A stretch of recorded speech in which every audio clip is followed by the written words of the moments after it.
You're listening to the Baha'i World News Service. Now live local house of worship.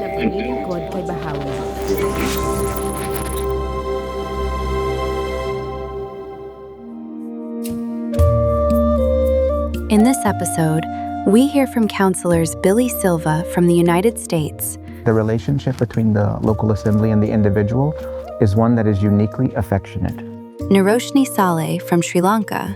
The community feels like whenever there is a sad thing in their life or something to do with the joy, they always come to the local spiritual assembly. And Townsend Lihanda from Kenya. I think of them as humble servants who are part of the community itself.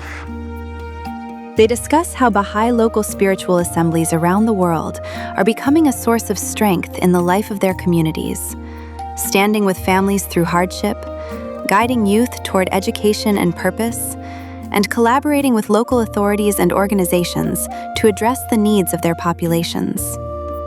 These counselors reflect on how, through a spirit of service, care, and consultation, people are turning to local assemblies as these institutions foster a movement towards spiritual, intellectual, and material progress. From the Baha'i World News Service, this is In Conversation, a collective exploration by several individuals of the practical application of Baha'i principles to the building of peaceful societies. The local spiritual assembly is a special institution of the Baha'i community.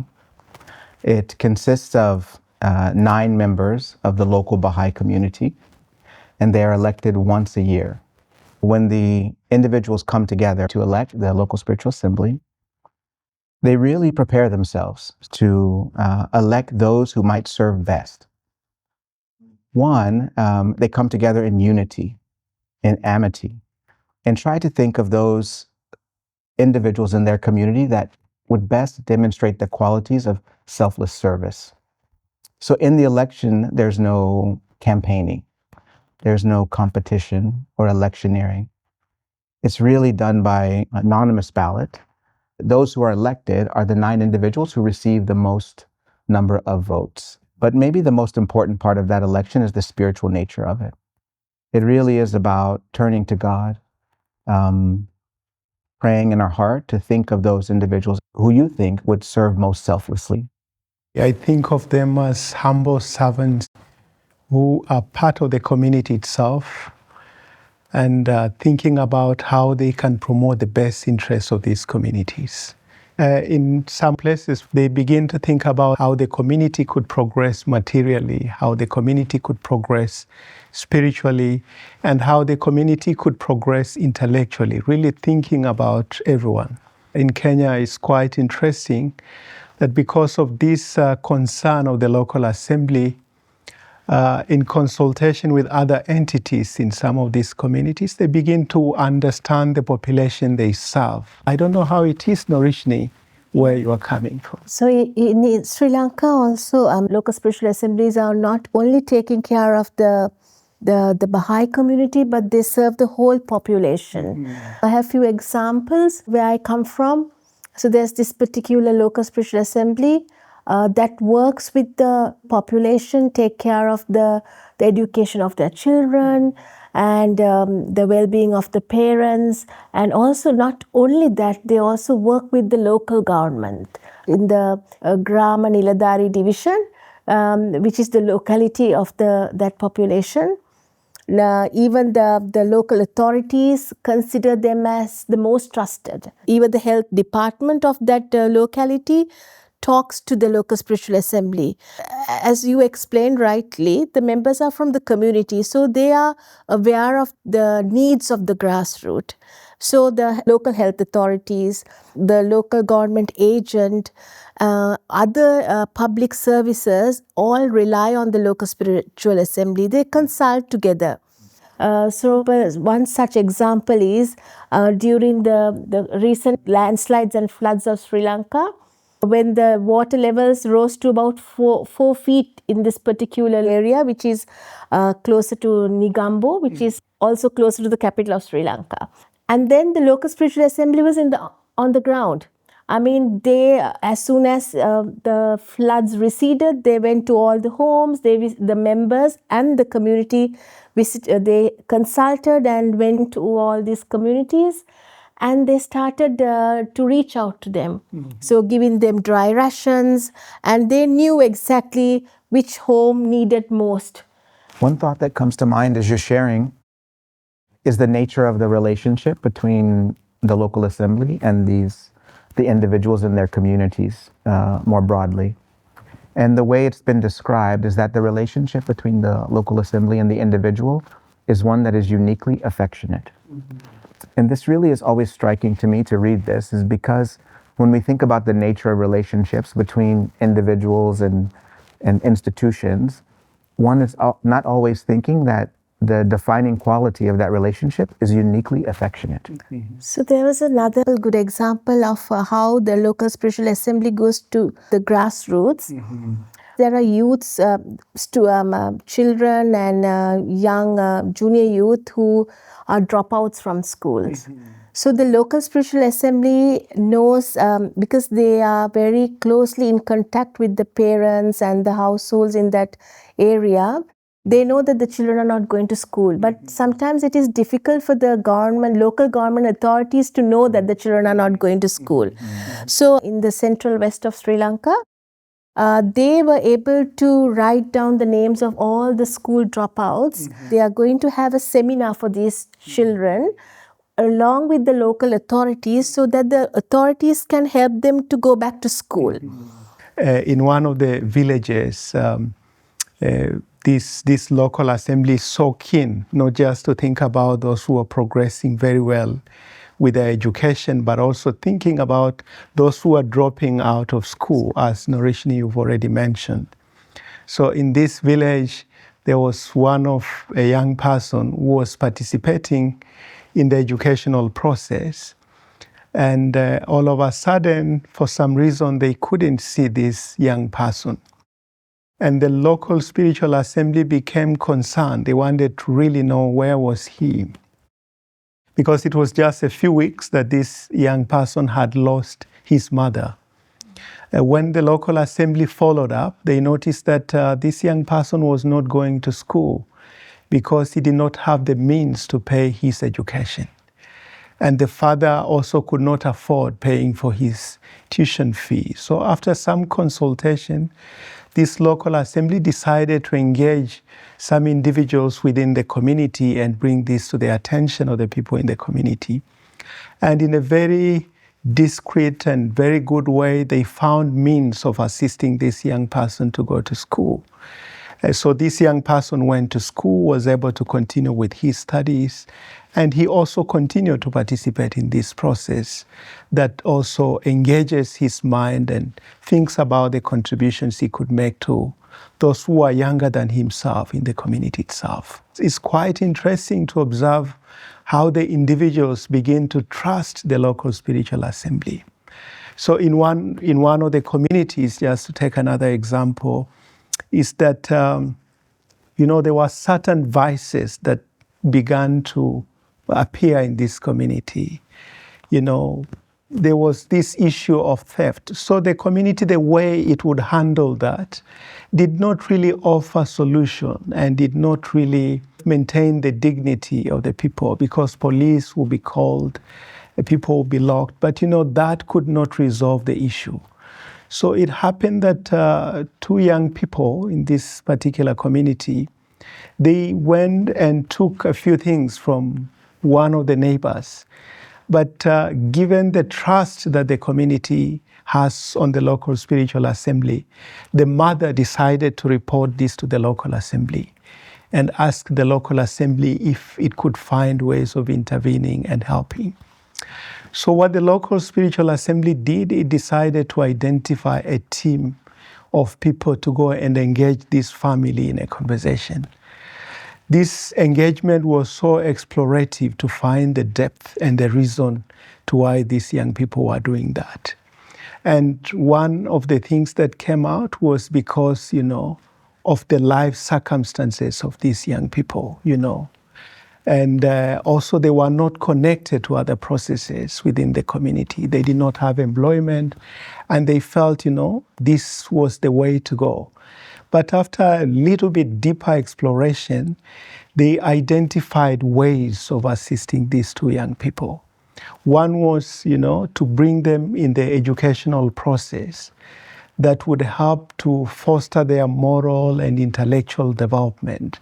So they joined the training institute, and they started studying these books of the training institute that will really help to enhance the understanding of qualities such as truthfulness, qualities such as, humility, all those qualities that are very, very important.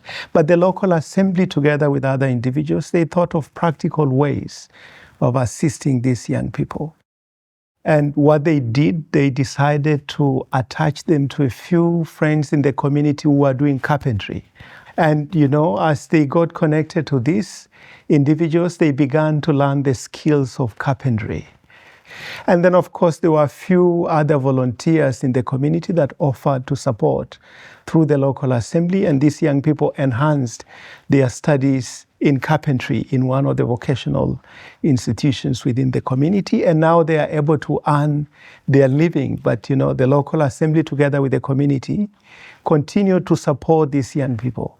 And I think since then, the community has changed the way it approaches such kind of issues, offering practical solutions, thinking about how the moral and intellectual capacity of some of these young people could develop in the community, and, thinking generally and seeing everybody within the community as part of one family. In thinking of a particular local spiritual assembly in the Midwestern region of the United States, as you know, the history of the United States is one that has been characterized by racial prejudice.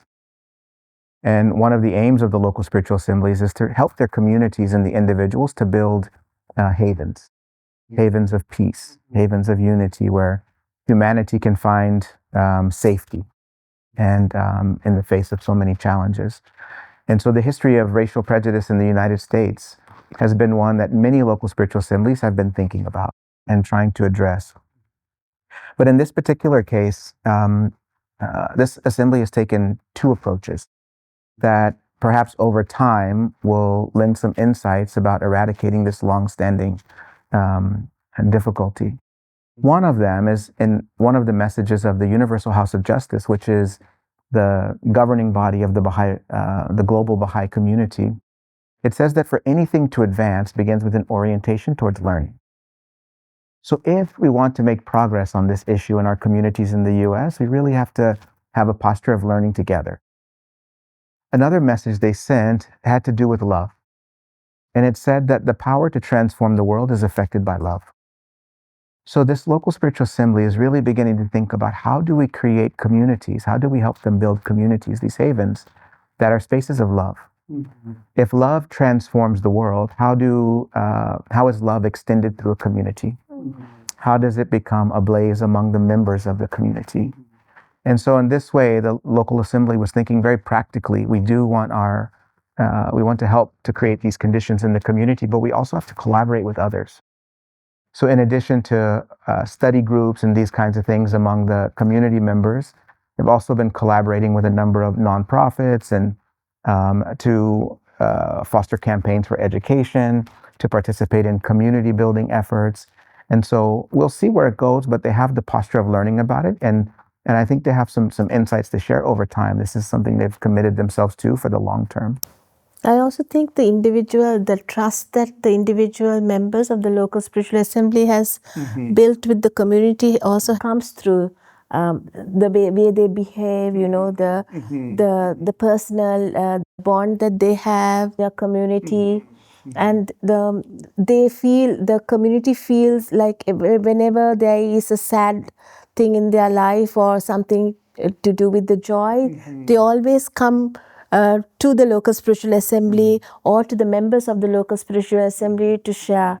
Yeah, I was just thinking about these families had no interest in registering themselves to obtain a birth certificate or the identity card. Because to get any kind of funding or even to get the children admitted to the school, they needed the birth certificate. So because it is a procedure, and then people just don't want to go through that procedure. It takes their time to go through that procedure. So the district level. So this is not the local government, but also to the district level. When they heard about the work of the local spiritual assembly, how they collaborate and mutually support the local government and public services. So the district level approached the local government, and through that to the local assembly to educate the value of registering them.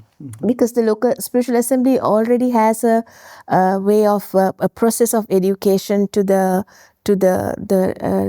locality through because we do education, electoral education, and also we visit them for devotional meetings. So not only the local spiritual assembly, the animators who are supporting in this moral education, they are interacting with the families very closely, and they know that if they don't have a birth certificate.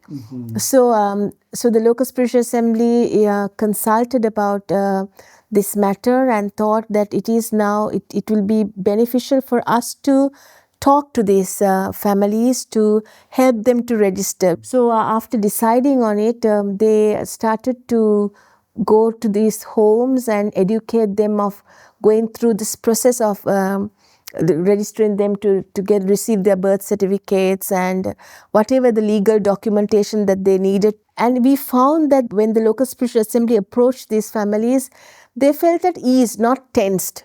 The loving guidance and the way of approaching to these families helped actually for the local spiritual assembly to approach them and encourage them to register. So basically the local assembly was the one who registered, got through the whole process of registering, writing for them, helping them and helping them to do the documentation. And the district level government was very impressed. They said, we also want to build the same relationship. How do you build this relationship?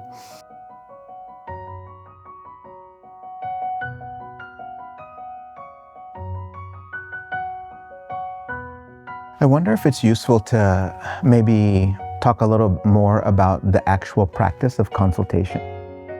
How a conversation of that nature unfolds in the context of these local spiritual assemblies. The qualities that animate those conversations are really a collective and shared investigation to try to understand truth together. What is true? The quality that they bring to it is selflessness. So one doesn't bring one's ego or opinion or agenda to the consultation, but we agree together to turn our hearts towards our Creator, to really think together what is best in this, what is most just, what is most equitable, what is true, and how do we arrive at that decision or that understanding. So in the practice of consultation, an individual might offer an opinion. But once that opinion or thought is offered, it no longer belongs to them. That's right. It belongs to the group. That's right. And each person is able to then build on it and leave their opinion for the group.